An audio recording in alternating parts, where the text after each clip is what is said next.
नमस्कार किसान भाई, आज की इस वीडियो में आपका स्वागत है। मैं लोकेंद्र कुमार, आप देख रहे हैं बीपीएल फार्मिंग यूट्यूब चैनल। तो किसान भाइयों, आज हम इस वीडियो के माध्यम से उस खास टॉपिक के बारे में बात करने वाले हैं जिससे कि बहुत से किसान हमारे परेशान हैं और उनकी समझ में ये नहीं आ रहा कि हमारी फसल ये किस तरीके से बिगड़ रही है और इसमें अब हमें क्या लगाना चाहिए जिससे कि हमारी फसल पूरी तरीके से बढ़िया तरीके से चले। तो किसान भाइयों, आज हम इस टॉपिक के बारे में बात करेंगे। आपको ये वीडियो पूरा देखना होगा जिससे कि आपको जानकारी पूरी मिल पाएगी। और हाँ, इसके निवारण के बारे में आज हम चर्चा करेंगे, क्या क्या दवाई हम लगाने वाले हैं और किसान लगा भी रहे हैं और आपके लिए पूरा लाइव दिखाएंगे।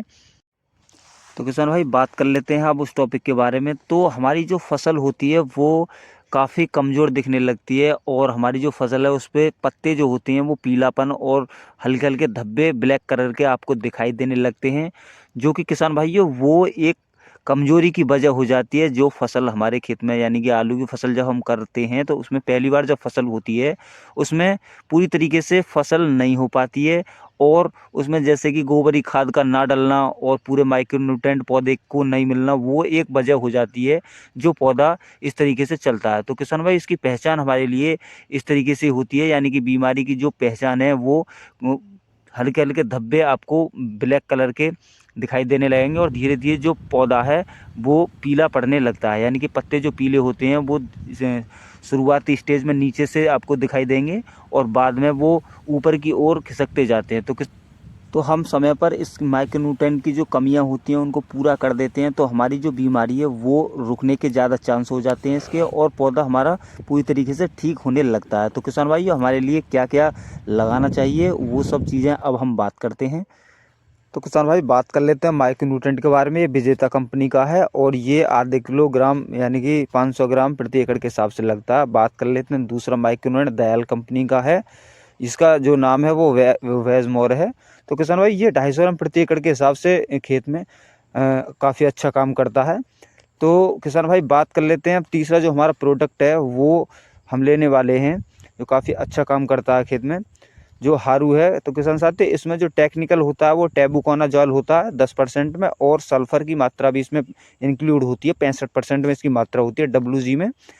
तो इसका जो जड़ गलन का जो काम होता है, यानी कि जड़ें जो काली पड़ जाती हैं उसमें काफ़ी अच्छा रोल अदा करता है ये अपना, और जो पाले की समस्या देखने को मिल जाती है उसमें भी अपना ये काफ़ी रोल अदा करता है। बात कर लेते हैं इसकी डोज़ के बारे में। तो इसकी डोज़ हमें 500 ग्राम प्रति एकड़ के हिसाब से लेनी होगी। तो किसान भाई, इन्हें हम अच्छी तरीके से मिला करके लगाते हैं तो हमारे लिए काफ़ी अच्छे रिजल्ट देखने को मिलते हैं। अब बात कर लेते हैं कि हमारे लिए ये जो सारी दवाइयाँ हैं वो घोल कैसे कैसे बनाना होगा, यानी कि इनका जो घोल है वो किसान भाइयों एक में भी हम मिला करके लगा सकते हैं। तो इनका घोल हम अच्छी तरीके से मिलाकर लगा लेंगे। तो बात कर लेते हैं किसान भाइयों, ये क्या चीज़ है। ये इंडोगल्फ का गजब है, जो कि ये PGR है। किसान भाई, ये PGR भी हमारे लिए लेना होगा। तो ये 4 दवाएं हमारी हो जाती हैं। तो किसान भाइयों, इन्हें हम लगाते हैं तो अच्छे हमें रिजल्ट देखने को मिलते हैं। तो किसान भाइयों, बात कर लेते हैं कि दवा लगाने से पहले हमारे लिए किन किन बातों का ध्यान रखना होगा। किसान भाइयों, हमारे खेत में पर्याप्त नमी होनी चाहिए और हमारे जो खेत है वो ज़्यादा पानी भरा हुआ भी नहीं होना चाहिए, यानी कि जो पानी लगाने के 2 से 3 दिन बाद हम स्प्रे को करा सकते हैं, यानी कि उसमें पर्याप्त नमी होनी बहुत ज़रूरी है, जो कि दवा खेत में अच्छी तरीके से काम कर पाएगी। तो किसान भाई, बात कर लेते हैं कि दवाई का हमारे लिए घोल जो बनाना होगा वो इन सभी को एक जगह भी हम बना सकते हैं। तो किसान भाई, बात करते हैं अब स्प्रे के बारे में। हमें जो स्प्रे का जो समय सही समय रखना होगा वो खुले मौसम में करना होगा, यानी कि बादल छाए नहीं होने चाहिए। खुली धूप में हमारे लिए स्प्रे करानी होगी जिससे कि हमारे जो फसल है वो पूरी तरीके से अवशोषित कर ले, यानी कि स्प्रे को अवशोषण अच्छी तरीके से कर ले। तो किसान भाइयों, हमें सही समय को देखकर स्प्रे कराना बहुत ज़रूरी है। अब बात कर लें तो किसान भाइयों, ये इसका जो स्प्रे का करने का सही टाइम कौन सा होगा, यानी कि दोपहर के बाद, यानी 11-12 बजे के बाद में आप स्प्रे को करा सकते हो। तो किसान भाई, स्प्रे कराने से पहले टंकी का विशेष ध्यान रखें।